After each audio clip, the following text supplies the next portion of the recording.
రోజు BJP party కేంద్ర ప్రభుత్వంలో ఉన్న బీజేపీ పార్టీ బడ్జెట్ ప్రవేశపెట్టడం జరిగింది. ఈ బడ్జెట్ అనడం కంటే దీన్ని ఎన్నికల మేనిఫెస్టో అనడమే కరెక్ట్ కాబోలు. ఎన్నికల మేనిఫెస్టో అయితే ఏది పడితే అది చెప్పొచ్చు, ఏ వివరాలు లేకుండా చెప్పొచ్చు, ఏ హామీ అయినా ఇవ్వచ్చు. కానీ బడ్జెట్ అయితే నంబర్స్ తో కూడింది, డీటెయిల్స్ ఇస్తూ నంబర్స్ చెప్తూ టైం ఫ్రేమ్ చెప్తూ చేయాల్సింది బడ్జెట్. మరి బీజేపీ పార్టీ ప్రవేశపెట్టిన ఈ బడ్జెట్ ఎన్నికల మేనిఫెస్టోను తలపిస్తుంది. 4 అంశాలు మాత్రమే మాట్లాడారు ఆంధ్ర రాష్ట్రం గురించి. వీటిల్లో బడ్జెట్ ప్రవేశపెట్టక ముందు చంద్రబాబు గారు 1,00,000 కోట్ల రూపాయలు ప్రతి సంవత్సరము మాకు అవసరం ఉంటుంది వివిధ ప్రాజెక్టులకి అని చెప్పారు. అసలు చంద్రబాబు గారు ఆ 1,00,000 కోట్లు అన్న ఫిగర్ కి ఎలా వచ్చారో మాకైతే అర్థం కాలేదు. బికాస్ ఆంధ్ర రాష్ట్రం ఏర్పడిన రోజున విభజన చట్టంలో ఉన్న అన్ని హామీలను ఆర్థికంగా లెక్కేస్తే వాల్యూ కడితే కనీసం 12 లక్షల కోట్ల నుంచి 15 లక్షల కోట్ల వరకు విలువ చేస్తుంది. కానీ చంద్రబాబు గారు ఇవేవి పట్టించుకోకుండా 1,00,000 కోట్లు 5 సంవత్సరాలకు 5 లక్షల కోట్లు అని వాల్యూ కట్టినట్టుంది. చంద్రబాబు గారేమో 1,00,000 కోట్లకు అడిగారట. ఈ రోజు బీజేపీ నిర్మలా సీతారామన్ గారు ప్రవేశపెట్టిన బడ్జెట్ లో అయితే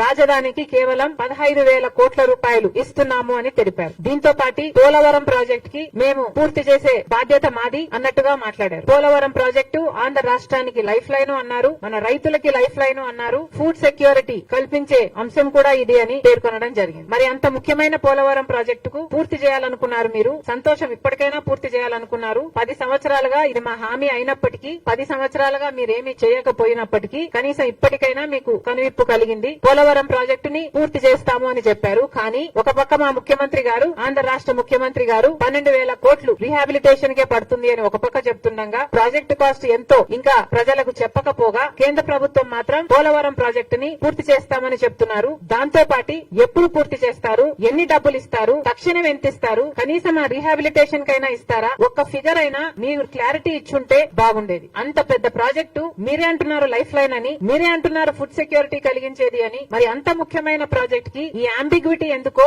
ఇంత వేగ్ గా దీన్ని ఎందుకు మీరు హ్యాండిల్ చేశారో మాకైతే అర్థం కావటం లేదు. దీని తర్వాత కర్నూలు దగ్గర ఒక ఇండస్ట్రియల్ హబ్, ఉప్పర్తి దగ్గర ఇంకొక ఇండస్ట్రియల్ హబ్ మీరు సహకరిస్తామని చెప్పారు. దానికి సంబంధించి డబ్బులు ఇస్తామని అన్నారు. కానీ అవి కూడా ఎంత ఇస్తారో స్పష్టం చేయలేకపోయింది బీజేపీ పార్టీ. అంటే మీరు డబ్బులు ఇస్తాము ఇండస్ట్రియల్ డెవలప్మెంట్ కోసం అని చెప్తూనే ఎన్ని డబ్బులు ఇస్తారో చెప్పకపోతే అది మేము ఏమనుకోవాలి? అంటే రోడ్లకు, పైప్ లైన్లకు మీరు ఇస్తున్న డబ్బు 500 కోట్ల, లేకపోతే ఇన్ఫ్రాస్ట్రక్చర్ కూడా కలుపుకొని 5,000 కోట్ల, మీరు ఏం మాట్లాడుతున్నారు? మాకైతే క్లారిటీ లేదు. అందుకే అంటున్నాం బడ్జెట్ అంటే అంకెలకు సంబంధించిన విషయం. కానీ ఎక్కడా మీరు అంకెలు ఇవ్వకుండా వేగ్ గా దీనికిస్తాం దానికిస్తాం అని కబుర్లు చెప్పినట్టుగా ఉంది ఎన్నికల మేనిఫెస్టో లాగా. ఇంకా గ్రాంట్స్ ఇస్తాం వెనుకబడిన ప్రాంతాలకి, ఉత్తరాంధ్రకైతేనేమి, రాయలసీమకైతేనేమి, ప్రకాశంకైతేనేమి గ్రాంట్స్ ఇస్తామని చెప్పారు. అది కూడా ఎప్పుడు ఇస్తారు, ఎంత ఇస్తారు, ఏ ప్రాంతానికి ఎంత ఇస్తారు, ఒకటైనా క్లారిటీ ఉందేమో. కనీసం టీడీపీకైనా జనసేనకైనా క్లారిటీ ఉందేమో ఆంధ్ర రాష్ట్ర ప్రజలకు చెప్పాలి. ఇలా ఏది క్లియర్ గా లేకుండా ఎన్నికల మేనిఫెస్టోను తలపించేటట్టు ఉంది బీజేపీ పార్టీ ప్రవేశపెట్టిన